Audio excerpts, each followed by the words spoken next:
Evangelho de Jesus, na 2.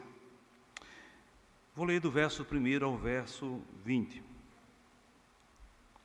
Lucas capítulo 2, verso 1 ao 20. Você que nos acompanha de qualquer lugar, que a boa mão do Senhor esteja contigo e o que o Senhor fale ao teu coração. Naqueles dias, foi publicado um decreto de César Augusto, convocando toda a população do império para recensear-se. O primeiro recenseamento, foi feito quando Quirino era governador da Síria. Todos iam alistar-se, cada um à sua própria cidade. José também subiu da Galiléia, da cidade de Nazaré, para a Judéia, a cidade de Davi, chamada Belém, por ser ele da casa e família de Davi, a fim de alistar-se com Maria, sua esposa, que estava grávida. Estando eles ali, aconteceu contemplarem-se os dias. E ela deu à luz o seu filho, primogênito, enfaixou e o deitou numa manjedoura, porque não havia lugar para eles na hospedaria. Havia naquela mesma região pastores que viviam nos campos e guardavam o seu rebanho durante as vigílias da noite. E um anjo do Senhor desceu aonde eles estavam, e a glória do Senhor brilhou ao redor deles. Ficaram tomados de grande temor. O anjo, porém, lhes disse: não temais, eis aqui vos trago boa nova de grande alegria, que o será para todo o povo. É que hoje vos nasceu, na cidade de Davi, o Salvador, que é Cristo, o Senhor. E isto vos servirá de sinal: encontrareis uma criança envolta em faixas e deitada em manjedoura. E subitamente apareceu com o anjo uma multidão da milícia celestial, louvando a Deus e dizendo: glória a Deus nas maiores alturas e paz na terra entre os homens a quem Ele quer bem. E, ausentando-se deles os anjos para o céu, diziam os pastores uns aos outros: vamos até Belém e vejamos os acontecimentos que o Senhor nos deu a conhecer.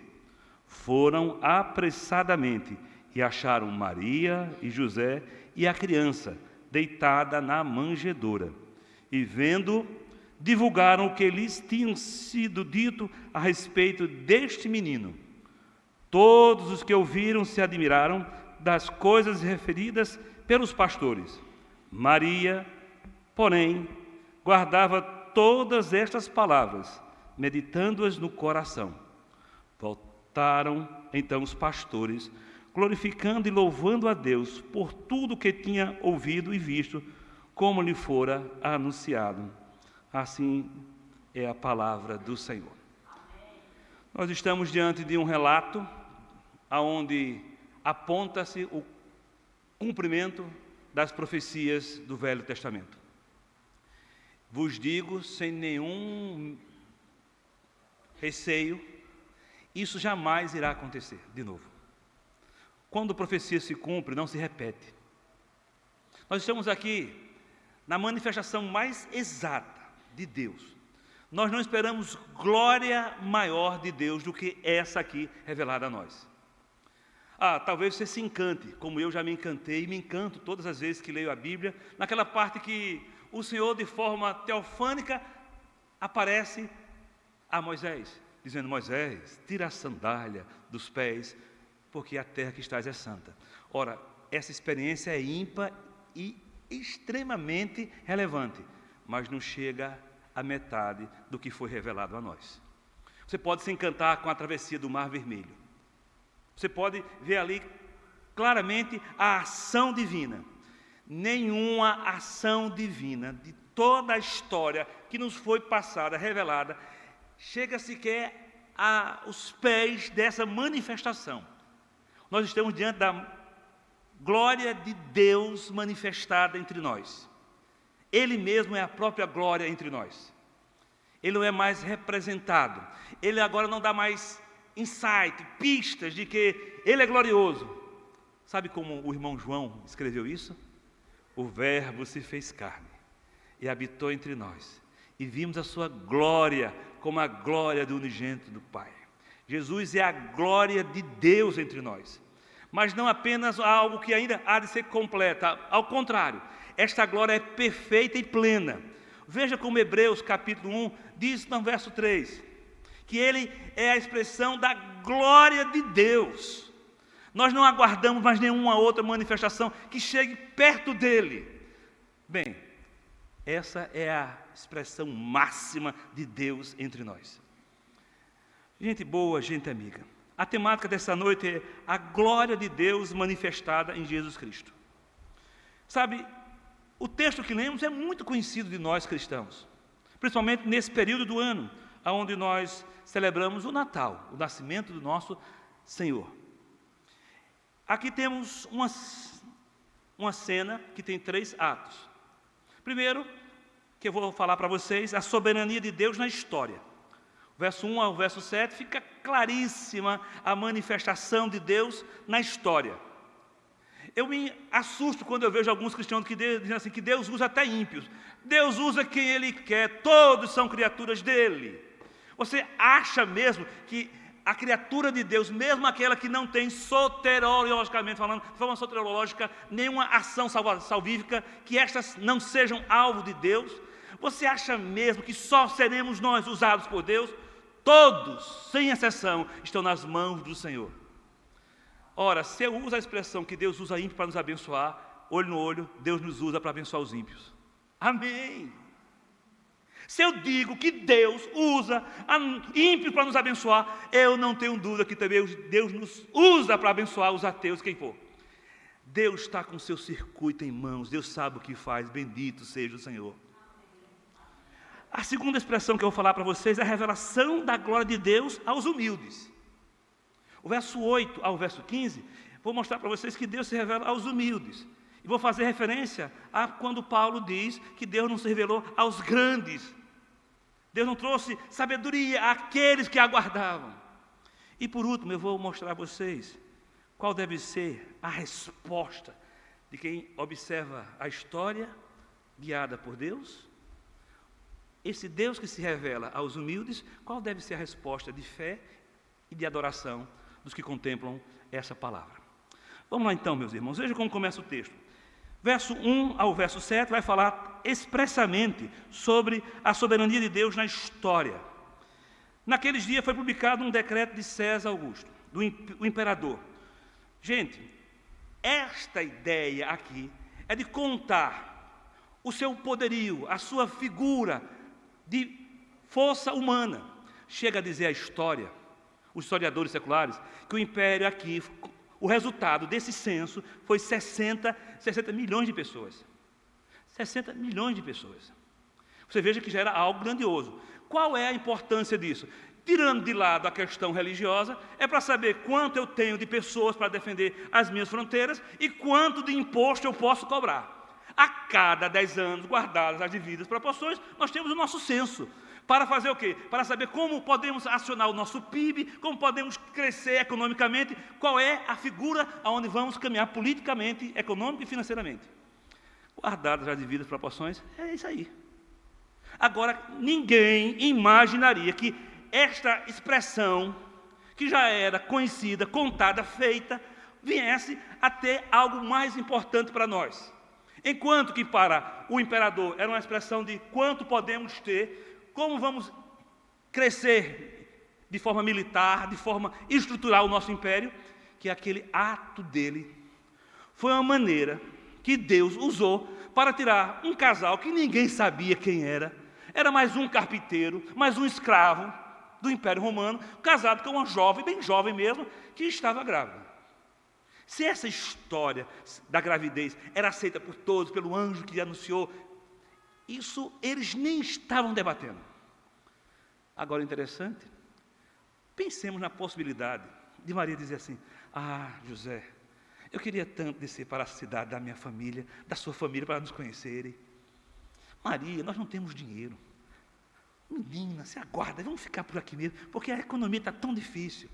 Talvez ela com seu charme, dizendo assim, olha como seria interessante os nossos familiares conhecerem essa criança. Já imaginou?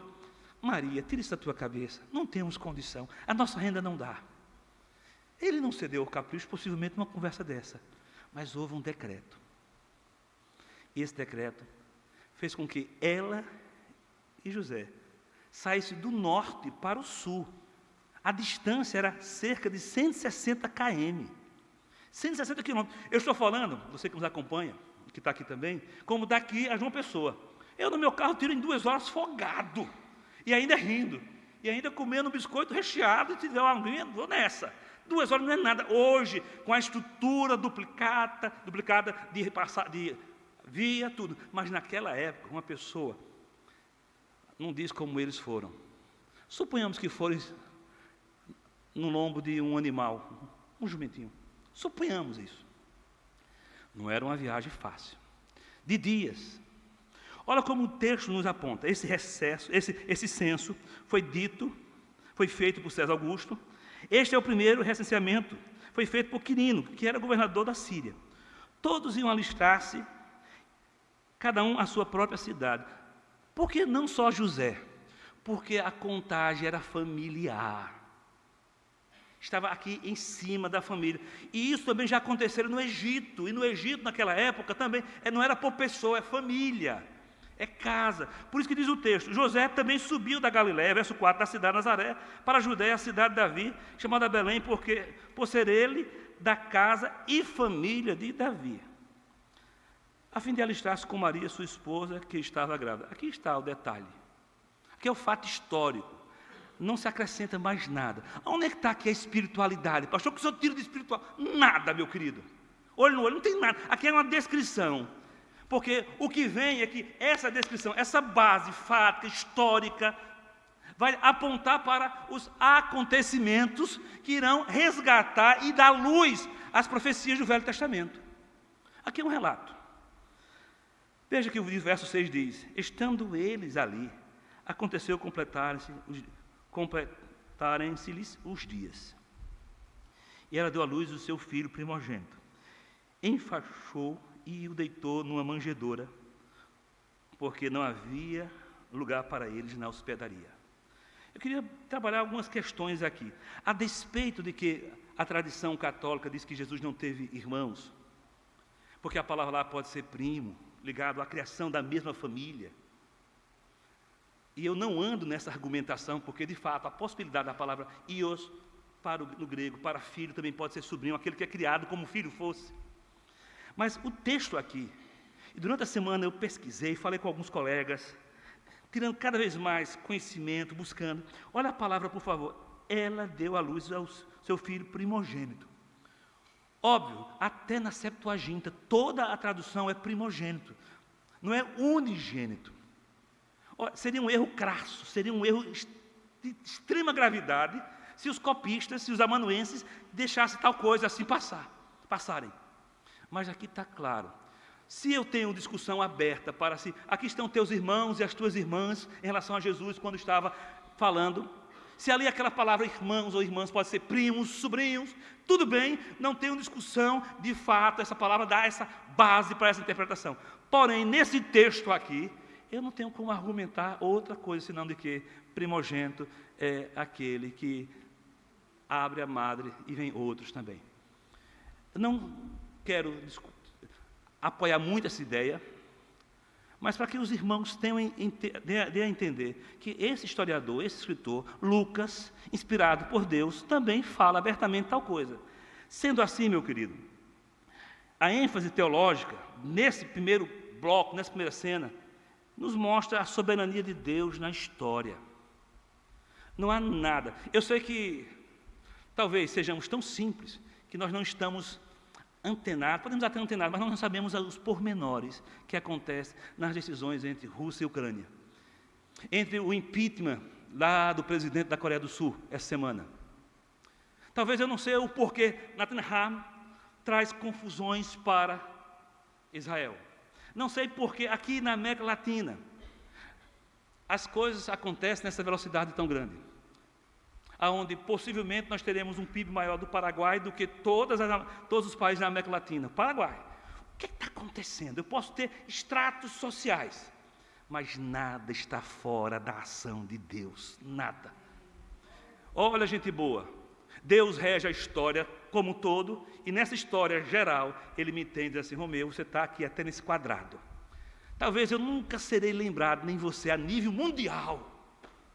Mas uma coisa eu sei, a história está nas mãos do Senhor.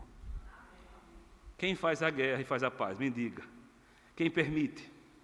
Então, soberanamente, o Deus da história continua regendo e sustentando tudo de acordo com como Ele quer.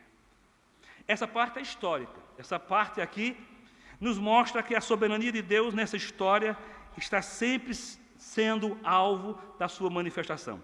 Quero fazer uma aplicação. Em um mundo cheio de incertezas políticas e sociais, os crentes podem descansar na soberania de Deus, que governa tudo para o bem do seu povo e para a sua glória. Amém. Eu coloquei nessa ordem, seu povo e sua glória, para tentar de forma didática, pedagógica, ensinar os meus irmãos e a quem nos acompanha. Mas tudo acontece para a glória de Deus. Creia você ou não, até uma desgraça, até uma catástrofe, até pandemias, é para a glória de Deus.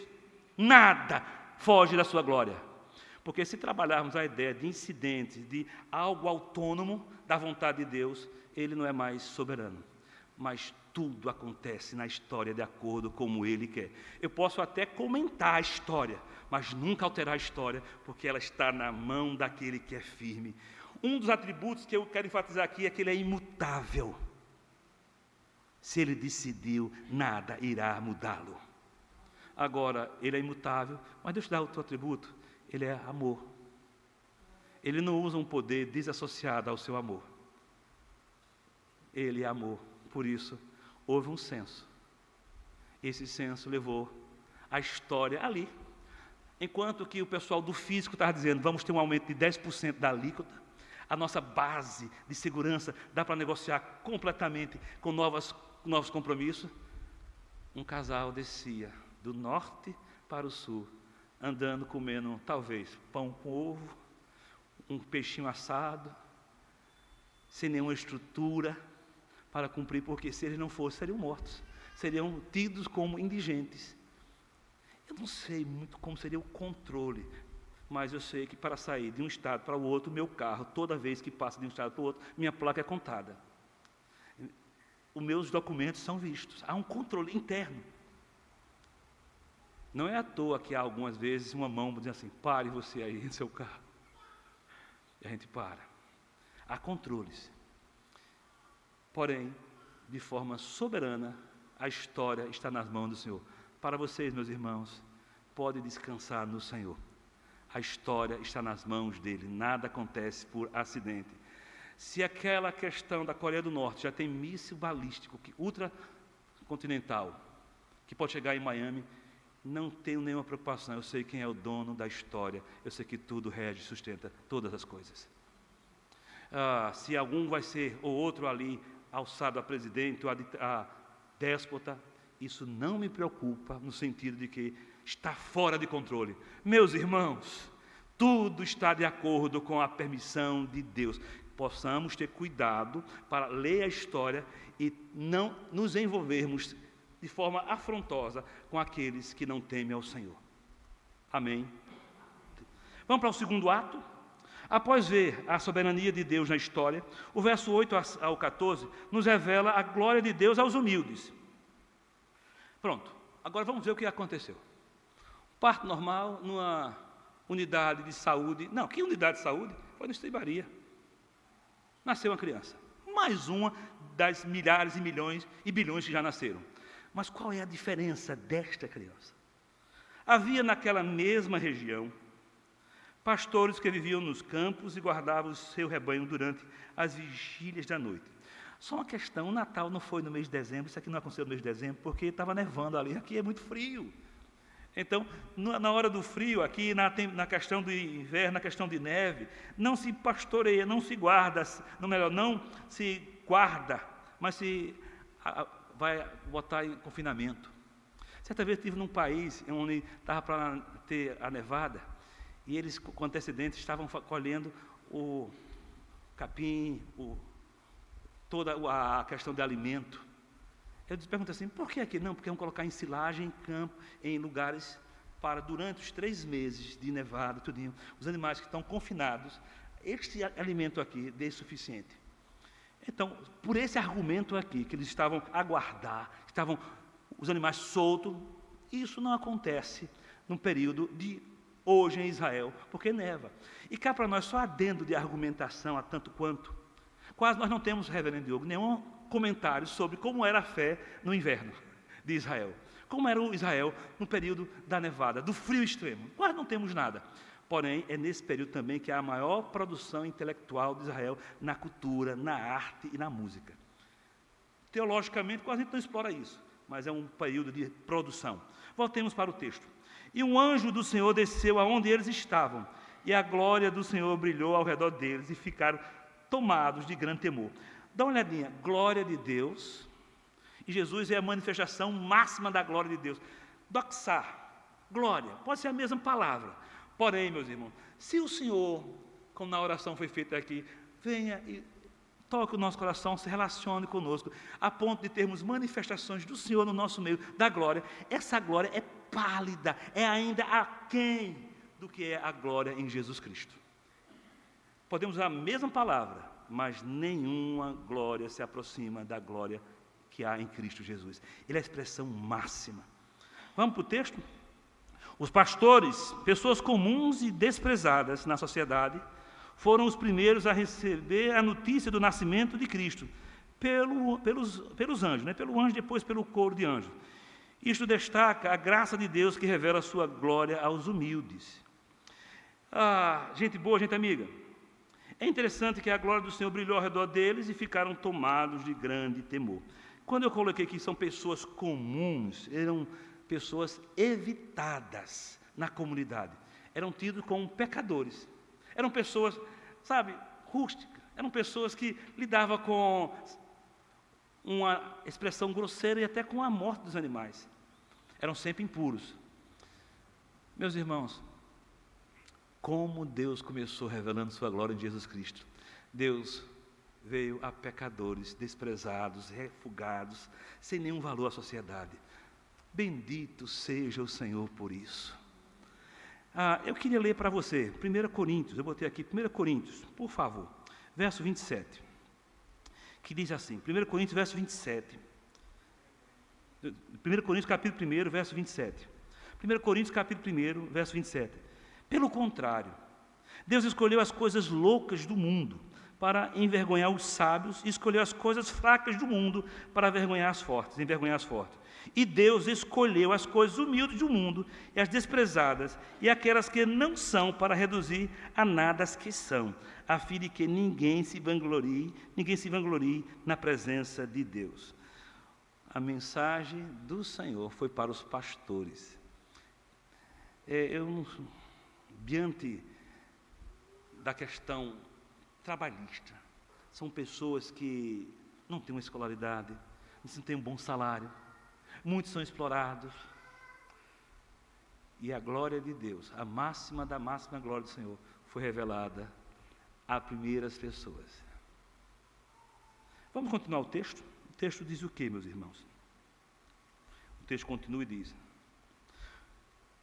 o anjo, verso 10, o anjo, porém, lhes disse, não temais, eis que eu vos trago boa nova de grande alegria, que será para todo o povo. Meus irmãos, a salvação é para todo o povo, todas as pessoas. Adendo ao meu comentário, quem predestina é Deus, eu não sei quem são os predestinados.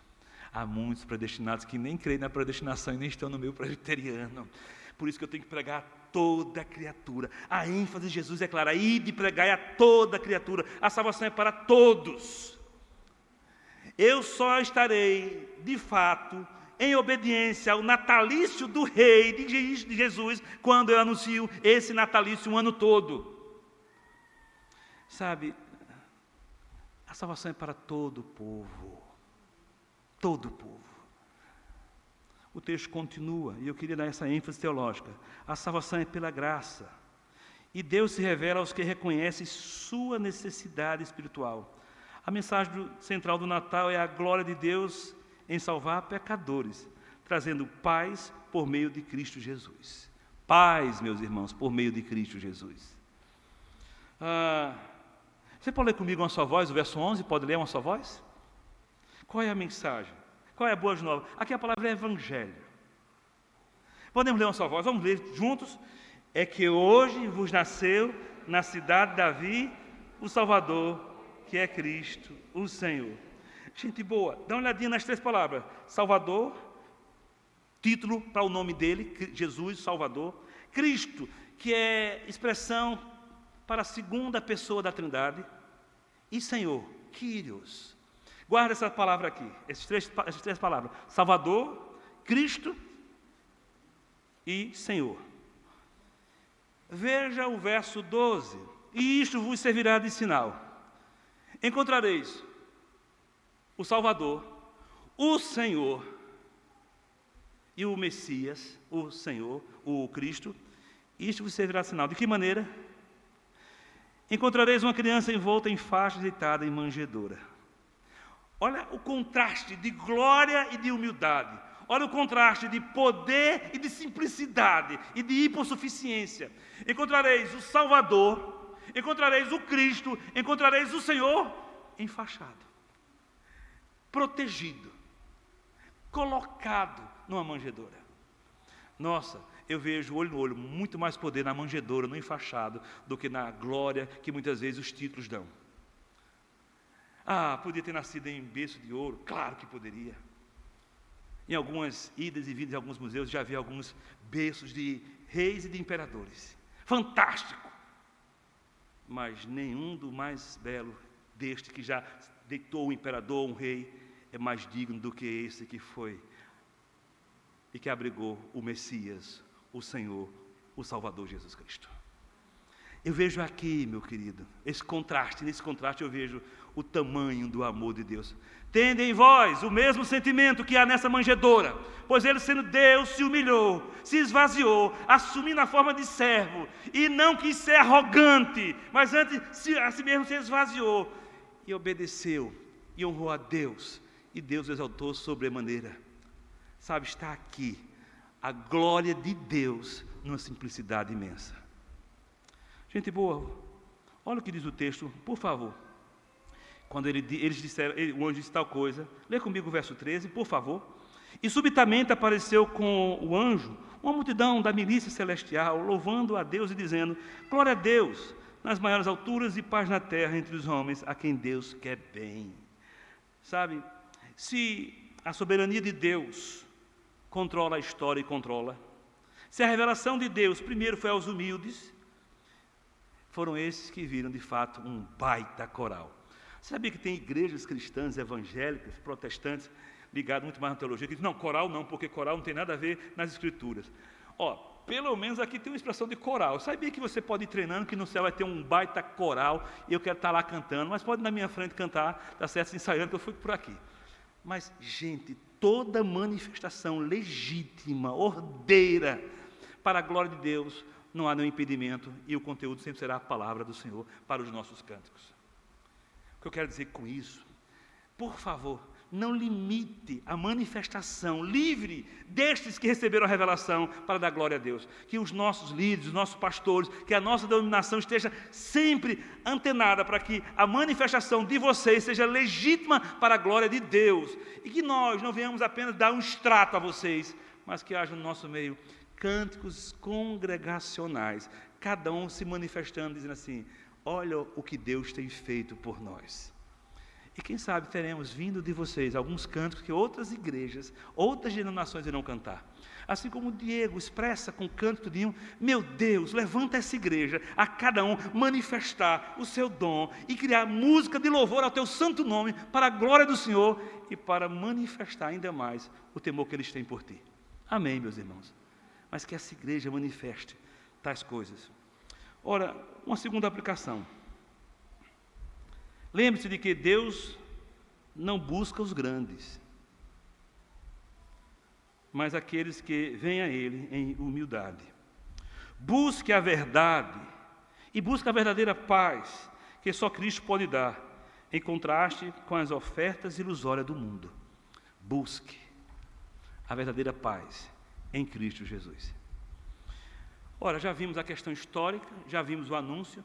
Vamos agora para a resposta de fé. Como será o nosso comportamento? E essa é a minha indagação. Essa sempre é a minha indagação nesses 32 anos de ministério. O que traz vocês domingo a domingo à igreja? É apenas para ouvir uma boa homilia, uma boa mensagem? Ou é para vocês terem a edificação e saírem daqui para dar uma resposta de fé à sociedade que estão observando vocês? Dê uma olhadinha na resposta de fé que nós encontramos agora, do verso 15 ao verso 20. E ausentando-se deles os anjos para o céu, diziam os pastores uns aos outros: vamos até Belém e vejamos os acontecimentos que o Senhor nos deu a conhecer. Aqui, meu querido, eles respondem imediatamente. Eles não esperam. Indo até Belém. E observe, eles não foram de forma displicente. Eles não foram de forma negligente. Peraí, deixa eu terminar essa série da Netflix, é tão boa. Falta ainda passar no internet. Eles deixaram tudo, olho no olho. E diz o verso 16, foram apressadamente. Eu gosto do verbo aí, acharam. Porque eles estavam procurando. Não havia nenhuma placa, viu? Neon dizendo, aqui está o nascimento do Cordeiro. Não havia nenhum GPS da vida dizendo assim, opa, localizei, cheguei. Acharam, a ideia que eles estavam procurando, batendo na porta. Vale salientar que havia muita gente em trânsito. As hospedarias, os locais estavam todos abarrotados de pessoas, de gente. Não creio que seja o único que tenha nascido aqui nesse contexto. Porém, era um único que seria reconhecido como Senhor, como Salvador e como Messias. Amém. Eles acharam. Eles estavam procurando. Veja, não diz assim, ei, qual o endereço? Se eu tivesse lá, assim, ô anjo, qual o endereço? Facilita a vida da gente. Você já deu tudo? Eles acharam. Já imaginou um bando de homem grosso, sem educação, não é da palavra da educação, sem ter muito traquejo social, até evitado, chegando durante ali, dizendo, ei, me diga uma coisa, eita, está fedendo a carneiro, a bode, ei, tome susto. Vocês imaginem a cena, chegando assim, ei, onde é que tem aqui, nasceu alguma pessoa aqui, alguma criança? Não, vocês imaginem a cena. Acharam. Meus irmãos, não tem nada que impeça quem escuta a revelação de Deus no seu coração para buscar o Senhor em espírito e em verdade. Nada. E diz o texto, e acharam Maria e José e a criança deitada na manjedoura. É fantástico isso aqui.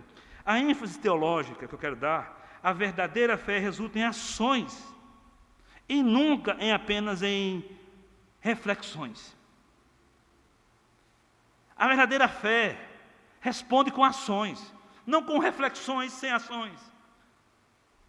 Porque senão vamos colocar mais demônios e anjos na cabeça de um alfinete do que vocês imaginam. Mas que haja ações no nosso meio, diante da fé revelada ao nosso coração. Farei pelo Senhor muito mais em forma, não só de reflexão, mas de ações. Falarei de Jesus ainda mais a quem está ao meu redor. Olha, o texto continua, gente boa, gente amiga. E diz que eles foram lá. Você pode ler comigo o verso 17? E vendo a criança, divulgaram o que eles tinham sido dito a respeito deste menino. Observe que a ênfase não estava em Maria nem em José. Era na criança. Se tivesse um casal ali e não tivesse a criança, eles já deixavam de falar, já saíam. E vendo, falaram do que foi acontecer. Gente, eu fico imaginando essa cena aqui. Eu fico olhando o texto e o texto me provocando. Aí veja, eles todos os que ouviram, só que todos aqui, dá uma olhadinha aqui, dá um olho no olho, gente boa, todos aqui, parece que tem mais pessoas do que Maria e José. Todos aqui agora, tem mais pessoas do que Maria e José. Porque se só fosse Maria e José, não havia necessidade. Ouvindo-os, ficaria muito claro, até na tradução. mas assim que todos, havia outras pessoas.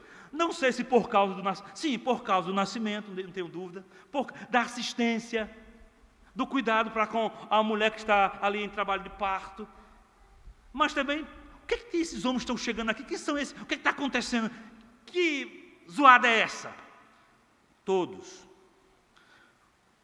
os que ouviram se admiravam das coisas referidas pelos pastores. Isso aconteceu. Sabe, é interessante que eu quero trabalhar essa ideia aqui. Maria, porém, guardava todas essas palavras, meditando-as no coração. Meditar aqui não é esvaziar-se, viu, meu querido? Com essa ideia de figura, de meditação transcendental. Transcendente, de estou meditando agora, tenho que botar para fora, vou meditar, quero paz. Por favor, se você anda por essa linha, ande, mas sabendo que não é esvaziando que eu sou do Senhor, é preenchendo que eu sou do Senhor, é se revestindo que eu sou do Senhor. Não está no exercício de deixar, de buscar a paz pela minha meditação. Ela meditava no sentido de concatenar e dizer assim: eu não compreendo, mas eu confio no meu Senhor. Meditar, assim, até aqui tem uma expressão exata do que vai acontecer, porém não domino tudo. É interessante, guardava no seu coração, guardava nas suas faculdades mentais, guardava nas suas conclusões, em si mesma. Sabe, o texto termina dizendo qual foi a resposta dos pastores. Qual deve ser nossa resposta diante do Natal que se aproxima? Voltaram então os pastores, glorificando e louvando a Deus por tudo o que tinham ouvido e visto, como lhe fora anunciado. Voltemos, meus irmãos, para o nosso dia a dia, para as nossas casas, e nesse mês que celebramos o Natal, possamos adorar ao Senhor de todo o nosso coração. Que seja não só uma mesa farta, e que haja essa mesa farta no nosso meio, mas que haja o reconhecimento de que a nossa paz com Deus já foi preenchida por meio de Jesus Cristo. Que possamos compreender tal coisa. Termino aplicando esse texto. Assim como os pastores, nossa resposta ao Evangelho deve ser a proclamação e a adoração. Que cada cristão seja movido a testemunhar sobre Cristo e refletir na grandeza da salvação que Ele trouxe. Natal é isso. Natal é adoração e proclamação. Eu acho que nós podemos melhorar mais na proclamação. Eu acho que como igreja local, nós devemos fazer a segunda parte das celebrações natalinas, proclamar mais. Não apenas desse microfone neste lugar, mas nas famílias de vocês, com as famílias de vocês, no nosso círculo social, dizer que adoramos e proclamamos aquele que nasceu em Belém, Jesus Cristo. Sabe, conclusão. Natal é mais do que uma história bonita. É a manifestação da glória de Deus em sua soberania, graça e bondade. Ele nos chama a responder com humildade, fé e adoração. Que essa mensagem transforme nossos corações e vida para a glória de Deus. Meus irmãos, assim como os pastores voltaram adorando e proclamando, que possamos fazer tal coisa. Haverá necessidade de muitas vezes fazer correção de rota. Deixa eu ilustrar aqui. Hoje é quase impossível, mesmo num trânsito de Natal, que não é uma grande cidade, mas já é uma cidade de porte médio, ir ao trânsito sem ter um GPS, sem ter um aplicativo, que nos mostre com antecedência qual a melhor rota. E ela até diz, essa rota é a mais curta ou a com menos tempo que você vai gastar. E a gente escolhemos, e vamos. E de repente acontece um acidente, algum incidente, e o GPS diz, pega a direita. Sempre nos corrigindo, sempre nos dando lugares para o objetivo chegar o mais rápido possível. Deus na história sabe antecipadamente, não porque está lá, mas porque é onisciente, o que devemos fazer. É melhor ouvir a voz do Senhor do que ficar parado diante de tragédias e desgraças. Que o Senhor redirecione as nossas rotas e que todos cheguem à cruz de Jesus. Porque nenhuma readequação da rota cristã que o Senhor nos coloca será para fora de Cristo, mas será para Cristo Jesus. Uma aplicação, Santa Irmã: controle-se mais, tenha mais autodomínio, autoponderação, autoconsciência de ser uma pessoa prudente. Que haja para você, santo homem, necessidade sempre de buscar ao Senhor a plena paz. Para a igreja, quero fazer essa aplicação. Lembre-se de que Deus está no controle de todas as coisas. Não importa quão caótico o mundo pareça. O plano de Deus nunca falha. Confie em sua providência soberana. Amém. O plano de Deus nunca falha. Isso é para a igreja. Para você, para a minha vida e para a sua vida. Questão pessoal. Humilhe-se diante de Deus, reconhecendo sua necessidade de um Salvador. O Natal nos lembra que Deus não rejeita os humildes, mas resiste aos soberbos. Quanto mais humilde, mais eu tenho certeza que o coração de Deus estará nos abraçando.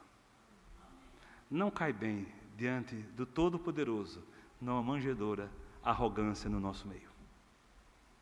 Mas há necessidade de humildade. E Deus não resiste a um coração humilde. Para o evangelismo da igreja, compartilhe a mensagem do Natal com os outros durante a semana. Assim como os pastores fizeram, a boa nova de grande alegria ainda é para todo o povo, é para toda a cidade do Natal. Faça isso. Na sua rede de relacionamento, no seu Instagram, no WhatsApp, onde for, fale de Jesus, fale do Natal. Menos você e mais o Senhor. E não tenha receio de convidá-los para a nossa igreja. Diga: venha para a igreja presbiteriana do Pirangi, esteja conosco. Lá estaremos celebrando o Natal e queremos ter uma vida contínua de humildade diante do Senhor. Que o Senhor nos abençoe. Desejo um bom Natal. Uma boa semana que antecede o Natal a todos vocês. Mas que haja, entenda, não apenas a preocupação de uma mesa farta. Que se preocupem, tenham. Não há nenhum pecado nisso. Com seus netos, com seus filhos, deem presente. Mas não se esqueça de lembrar que o presente que recebemos já é suficiente para, mesmo que não venhamos a ter uma mesa farta, mesmo que não venhamos ter condição econômica para estar aí satisfazendo alguns caprichos da família, temos paz com Deus. Porque, santo irmão, santa irmã, porque de uma forma objetiva, a glória de Deus se manifestou a nós por meio de Jesus Cristo. Que haja Natal no seu coração. Eu espero que haja Natal em seu coração. Paz seja com todos vocês. Amém. Vamos curvar a cabeça e vamos orar ao Senhor?